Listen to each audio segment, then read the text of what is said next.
اعوذ باللہ من الشیطان الرجیم بسم اللہ الرحمن الرحیم۔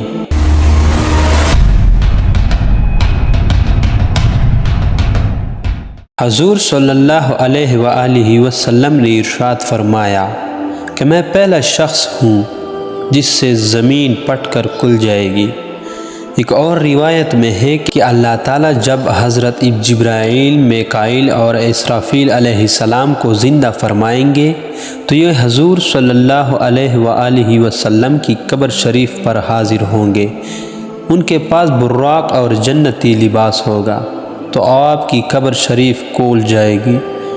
آپ جبرائیل علیہ السلام کی طرف متوجہ ہو کر فرمائیں گے، اے جبرائیل، یہ کون سا دن ہے؟ وہ کہیں گے، یہ قیامت کا دن ہے، یہ ہونے والی اور کٹکٹانے والی کا دن ہے۔ ارشاد فرمائیں گے، اے جبرائیل، اللہ تعالیٰ نے میری امت کے متعلق کیا فیصلہ فرمایا ہے؟ وہ کہیں گے کہ آپ کو بشارت ہو کہ آپ ہی پہلے شخص ہیں جن کی قبر کھولی گئی ہے۔ پھر اللہ تعالیٰ اسرافیل علیہ السلام کو حکم فرمائیں گے، وہ سور پھونکیں گے تو دفتن سب کے سب کھڑے ہو جائیں گے۔ لوگ قبروں سے تیزی کے ساتھ اپنے رب کے حکم کی طرف نکلیں گے۔ ننگے بدن ننگے پاؤں ہوں گے، ایک ہی مقام پر بقدر 70 سال ٹھہرے رہیں گے۔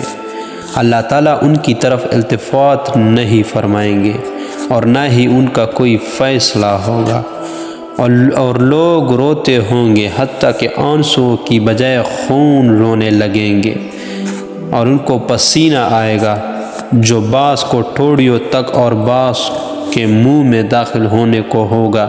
پھر انہیں میدان حشر کی طرف بلایا جائے گا، جس کا ذکر اللہ تعالیٰ کے اس ارشاد میں ہے کہ بلانے والے کی طرف دوڑے چلے جا رہے ہوں گے، یعنی محشر کے قصد سے تیز چلتے ہوں گے، اور نگاہیں بھی ادھر ہی لگ رہی ہوگی۔ جب تمام مخلوق، جن، انسان وغیرہ سب اکٹھے ہو جائیں گے تو دفتن آسمان کی طرف سے شدید آہٹ سنیں گے، جس سے اور گھبرا جائیں گے۔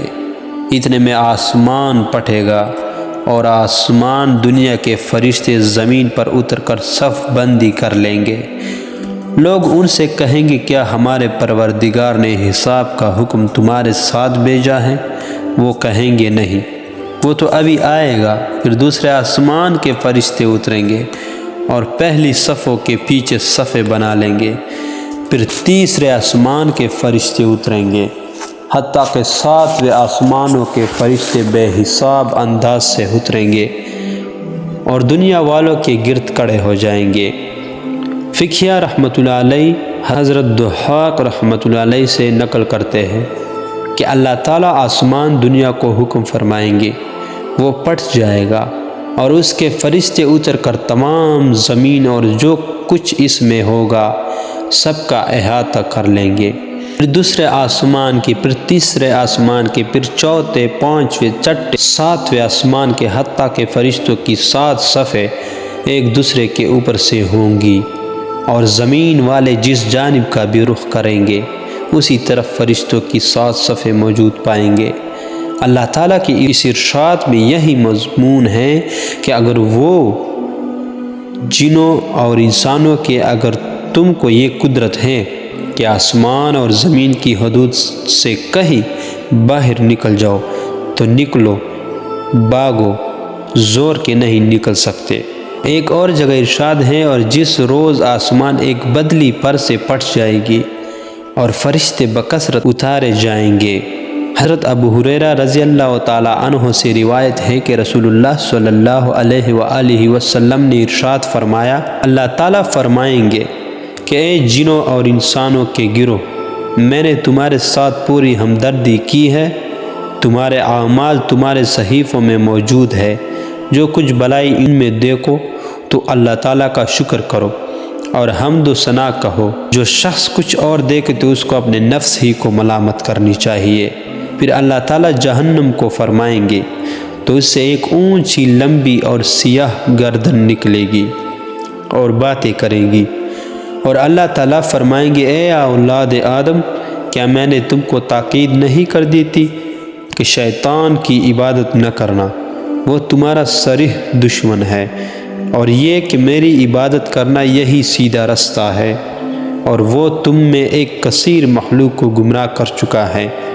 سو کیا تم نہیں سمجھتے تھے کہ یہ جہنم ہے جس کا تم سے وعدہ کیا کرتا تھا؟ آج اپنے کفر کے بدلے اس میں داخل ہو، سو تمام امتی گھٹنوں کے بل گر پڑیں گے۔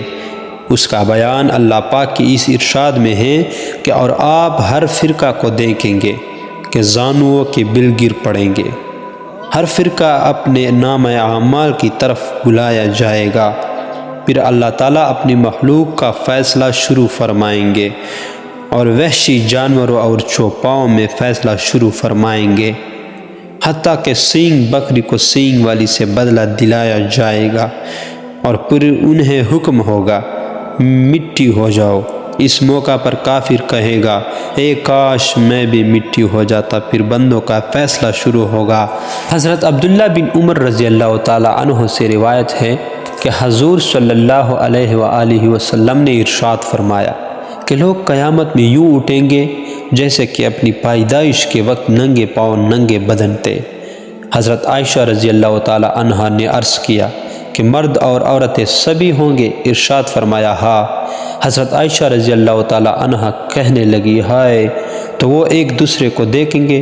آپ نے ان کے کندھے پر ہاتھ مارتے ہوئے فرمایا ابن آبی قحافہ حضرت ابو بکر صدیق رضی اللہ تعالیٰ کے والد کا نام ہے۔ قحافہ کی بیٹی لوگوں کو اس دن یوں نظر آنے کی فرصت ہی کب ہوگی؟ ان کی نگاہ آسمان کو اٹھی ہوگی، 40 برس تک کھانے پیے بغیر کھڑے ہوں گے، بعض کے پسینے قدموں تک، بعض کے پنڈلیوں تک، بعض کے پٹوں تک پہنچے ہوں گے، اور بعض کو اتنا لمبا کھڑا رہنے کی وجہ سے اس قدر پسینہ آئے گا جو منہ میں لگام کی سی کیفیت پیدا کرے گا۔ پھر فرشتے عرش کے گرد حلقہ باندھ کر کھڑے ہوں گے، اور اللہ تعالیٰ ایک پکارنے والے کو حکم فرمائیں گے جو پکارے گا کہ فلاں عورت کا فلاں بیٹا کہاں ہے؟ تو لوگ اس آواز کی طرف سر اٹھائیں گے اور متوجہ ہوں گے، اور یہ شخص جس کو آواز پڑی ہوگی اس مجمع سے نکل کر رب العالمین کے حضور کھڑا ہوگا، اور کہا جائے گا مظالم والے لوگ کہاں ہیں؟ ایک ایک کو بلایا جائے گا، اور اس ظالم کی نیکیاں ان کو دلائی جائے گی جن پر اس نے ظلم کیا ہوگا۔ اس دن درہم و دینار کچھ نہ ہوگا، بس حسنات و سیئات، نیکیوں اور برائیوں کے ذریعے معاملات طے پائے گا۔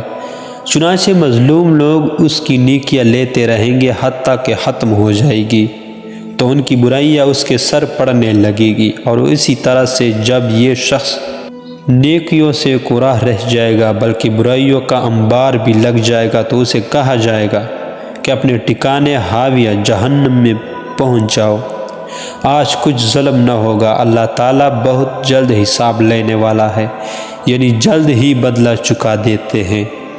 اس وقت ہر کوئی مقرب فرشتہ ہو یا نبی مرسل یا شہید حساب کی شدت دے کر یہی خیال کرے گا کہ اللہ تعالیٰ کی رحمت و حفاظت کے بغیر نجات نہیں۔